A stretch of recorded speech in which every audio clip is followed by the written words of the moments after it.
America ಸಂಯುಕ್ತ ಸಂಸ್ಥಾನದ ಟೆಕ್ಸಾಸ್ನಲ್ಲಿ 90 ಅಡಿ ಎತ್ತರದ ಮಾರುತಿಯ ಮೂರ್ತಿ ನಿಲ್ಲಿಸುವುದನ್ನು ಸ್ಥಳೀಯ ರಿಪಬ್ಲಿಕನ್ ಪಕ್ಷದ ನಾಯಕ ಅಲೆಕ್ಸಾಂಡರ್ ಡಂಕನ್ ತಪ್ಪು ದೇವರ ಪ್ರವೇಶ ಎಂದು ಟೀಕಿಸಿದ್ದಾರೆ.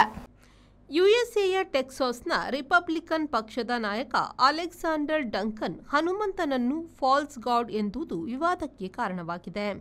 90 ಅಡಿ ಎತ್ತರದ ಹನುಮಂತನ ಮೂರ್ತಿಯನ್ನು ಸ್ಟ್ಯಾಚ್ಯೂ ಆಫ್ ಯೂನಿಟಿ ಎಂದು ಕರೆಯಲಾಗಿದೆ.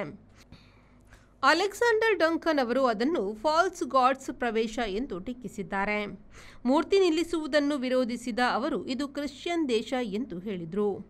ಟೆಕ್ಸಾಸ್ನಲ್ಲಿ ನಾವು ಫಾಲ್ಸ್ ಹಿಂದೂ ದೇವರ ಫಾಲ್ಸ್ ಮೂರ್ತಿಗೆ ಯಾಕೆ ಅವಕಾಶ ಕೊಡಬೇಕು ಎಂದು ಅವರು ಪ್ರಶ್ನಿಸಿದ್ದಾರೆ. ಟೆಕ್ಸಾಸ್ನ ಶುಗರ್ ಲ್ಯಾಂಡಿನಲ್ಲಿ ಅಷ್ಟಲಕ್ಷ್ಮಿ ದೇವಾಲಯವಿದೆ. ಅಲ್ಲಿ ಈ 90 ಅಡಿ ಎತ್ತರದ ಹನುಮಂತನ ಮೂರ್ತಿ ಬಂದಿದೆ. ನನ್ನ ಹೊರತು ಬೇರೆ ದೇವರು ಇಲ್ಲ, ಯಾವ ಮೂರ್ತಿಯೂ ಪೂಜಾರ್ಹವಲ್ಲ ಎಂದು ಬೈಬಲ್ನಲ್ಲಿ ಹೇಳಿರುವುದನ್ನು ಹೇಳಿ ಅಲೆಕ್ಸಾಂಡರ್ ಮತ್ತಷ್ಟು ವಿವಾದ ಎಬ್ಬಿಸಿದ್ದಾರೆ. ಅಲೆಕ್ಸಾಂಡರ್ ಮತ್ತಷ್ಟು ಉದಾಹರಣೆ ನೀಡಿದ್ದು ಅದಕ್ಕೆ ಜಾಲತಾಣಗಳಲ್ಲಿ ಸಾಕಷ್ಟು ವಿರೋಧದ ಪ್ರತಿಕ್ರಿಯೆಗಳು ಬಂದಿವೆ.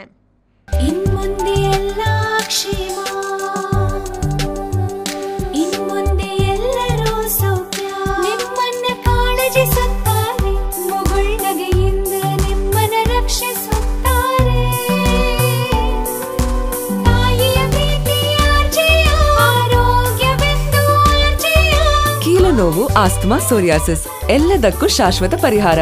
RJR Herbal Hospitals, 150+ years of service, 75+ branches.